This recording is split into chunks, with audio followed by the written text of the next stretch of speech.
Joseph Kallinger n'avait pas l'air d'un monstre, c'était un père de famille normal.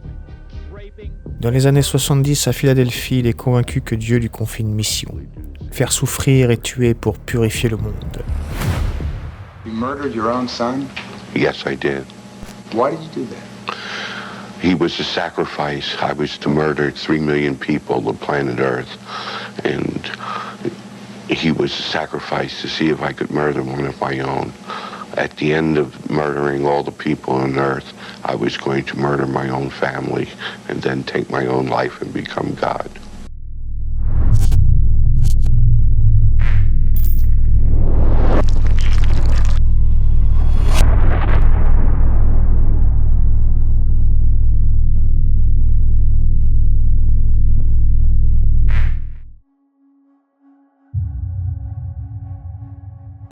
Son enfance est marquée par la violence.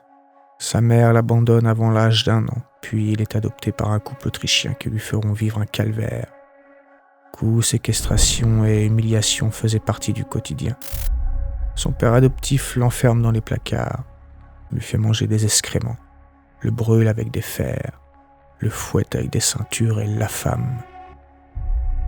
À 6 ans, une raclée lui cause une hernie. À 9 ans, il est agressé sexuellement par un groupe de garçons du quartier. Joseph n'a jamais été stable. Très tôt, la réalité se fissure, il entend des voix. Il grandit avec l'idée que la douleur a un sens, que la souffrance purifie, que Dieu lui parle.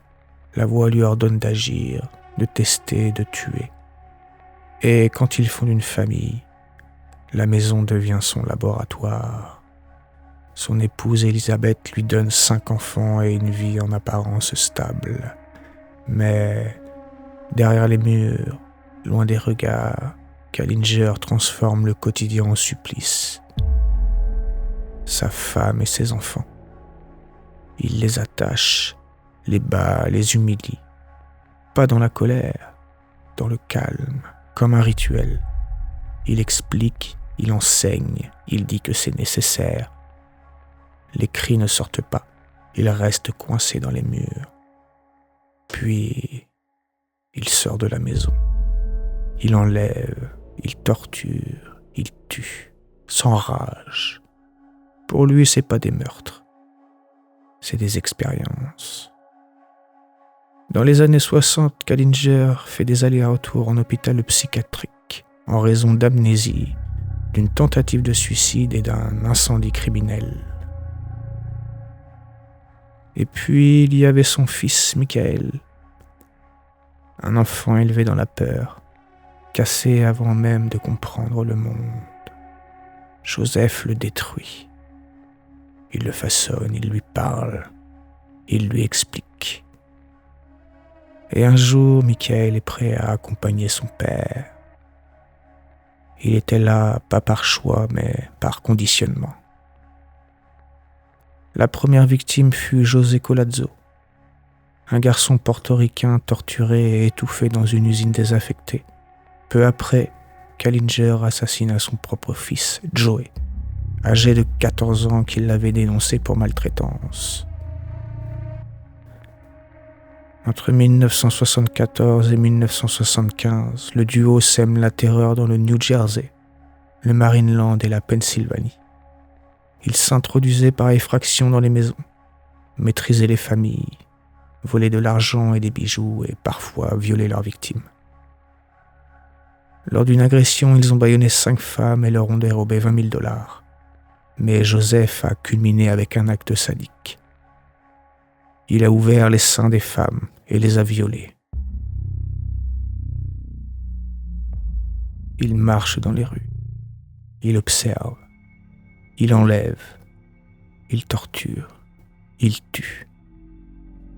Il sonne à la porte, prétendant vendre des assurances. On le laisse entrer, et en quelques minutes, cette visite vire au cauchemar. L'inconnu transforma un après-midi ordinaire en un véritable film d'horreur. Le dernier incident s'est produit le 8 janvier 1975 à Leonia, dans le New Jersey. Ils ont pénétré dans la maison de la famille romaine et ont maîtrisé plusieurs membres. L'arrivée inattendue de l'infirmière Maria Fasching s'est terminée en tragédie. Elle a refusé d'obéir à un ordre humiliant et Kallinger lui a tranché la gorge. Ses cris ont semé la panique, permettant à l'une des victimes de s'échapper et d'appeler à l'aide. Le 17 janvier 1975, Joseph et Michael sont arrêtés par la police.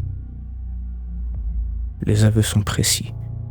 « Je ne faisais que suivre ses ordres », a-t-il déclaré, Bible en main.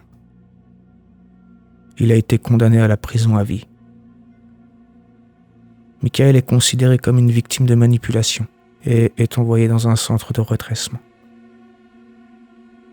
À sa sortie, il reçut une nouvelle identité puis disparut. Le plus glaçant, c'est que Joseph Kallinger expliquait ses actes comme on décrit un mécanisme. Il ne se voyait pas comme un monstre, il se voyait comme un exécutant. Il ne cherche pas à choquer, il cherche à être compris.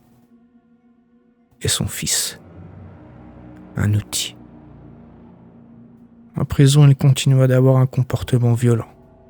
Il agressa des gardiens, poignarda un détenu et tenta de se suicider plusieurs fois.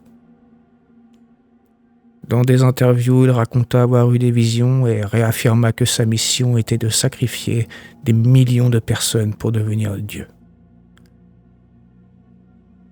Il décède en 1996 d'une insuffisance cardiaque.